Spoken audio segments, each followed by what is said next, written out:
This is Eddie Hearn, Matchroom Boxing. You are watching Sporting Icons. You don't need to be anywhere else.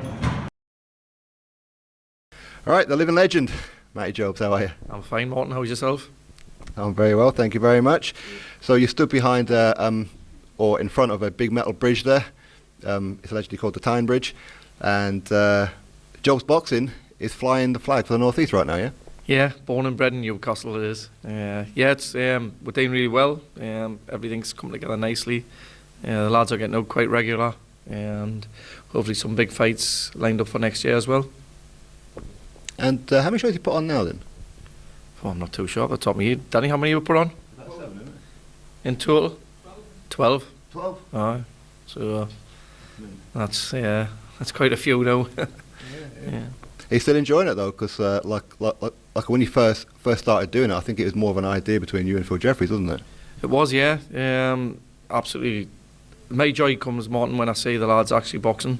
It's that's what we're set up for. So every time a show goes ahead and all the lads get out and perform on them shows and give them a platform, it brings massive enjoyment to myself because that's why we've set up, you know. Now you've created a very family-orientated environment as well. Obviously, you've got like Danny and his family in that there as well. Like everybody has a major role. Yeah, it was my goal a few years ago to start the promotions up. But it's like when they open a gym as well. It takes time to get the right people, the people that you can trust, and people who have got the same ideas and goals as yourself. And when you're doing things like this, you know yourself, Martin, you have to be able to trust people in the sport.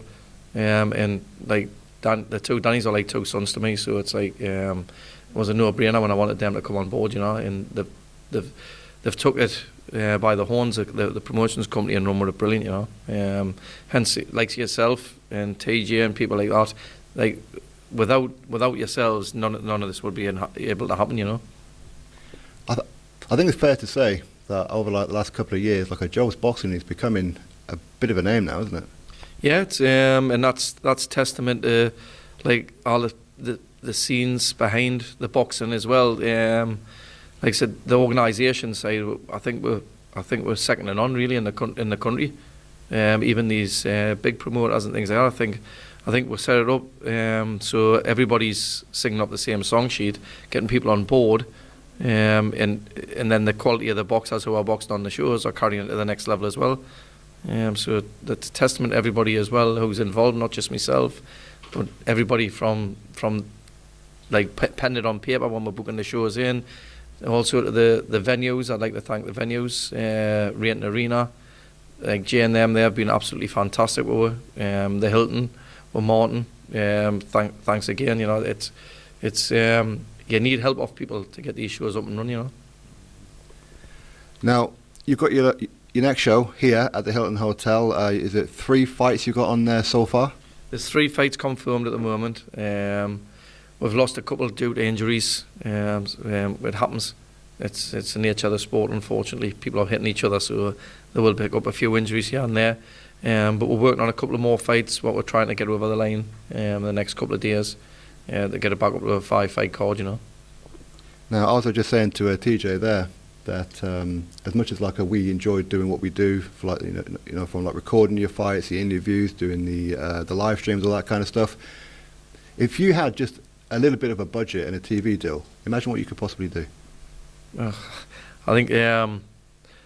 think what we could do for the boxers then would be on a level to anybody else, any other promoter in the country can do, and that's what we set out before to do this. You know, people who say, "What do you want to do with boxing?" A lot of people say, "I want to be a millionaire." Well, you're in the wrong sport, like, you know. It's what we set it out for was generally to get these kids on a platform out there, to get them recognised so they can get on and prosper in their careers that they've chosen.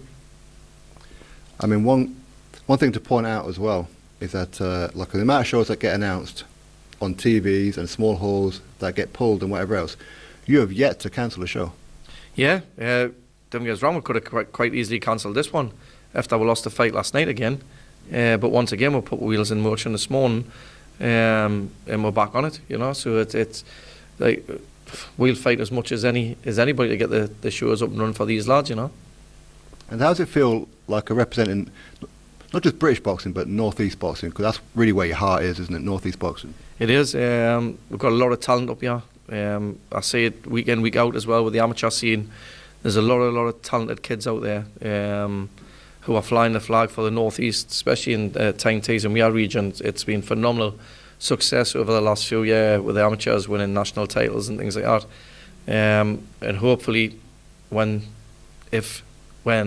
these kids want to turn over, you know, we're building platforms there for them so they can come straight into and not worry about travelling the length of the country to find gyms, coaches and promotion companies to help them. Why not just stay in your region? I totally agree. So apparently the tickets are doing quite well anyway, and you've only got like a few tickets left to, if anybody wants any, hit up your social medias. Yeah, definitely. It's always been a pretty good seller, the dinner show. So people are flying. It's a good Christmas event. Nice food, and then some cracking boxing on the end of it. Actually, I've just remembered there that when you look at like a lot of the shows and that around, obviously like Boxing News will score them and how they go. But you've actually had a couple of 5-star shows, haven't you? I have, yeah. So once again, testament to the team behind it all and the boxers that boxed on them shows, because without them, there wouldn't be any ratings, you know. So it's no, I think last year's was a phenomenal show. Yeah, the bouts on that were absolutely cracking to watch. Yeah, proper wars, right? Yeah, but that's what we're in the game for as well. You know, we want to match people correctly to build their careers, and sometimes that means they'll be stepped up a little bit earlier than what necessarily some other promoters doing that. You know. And how many shows are you looking to put on next year? I think your next one after this is it March, I think. It is March the 16th, Rainton Arena. St Patrick's weekend, so that promises to be a cracker. But in total, I think we're looking to try and hit 7 next year. So it's because of the number of Northeast fighters at the moment. So we'll kind of put them all on one show. Do you know what I mean? So we'll try and space them out so everybody's still staying active. Matty, it's always good to see you. And you, Martin, take care, mate.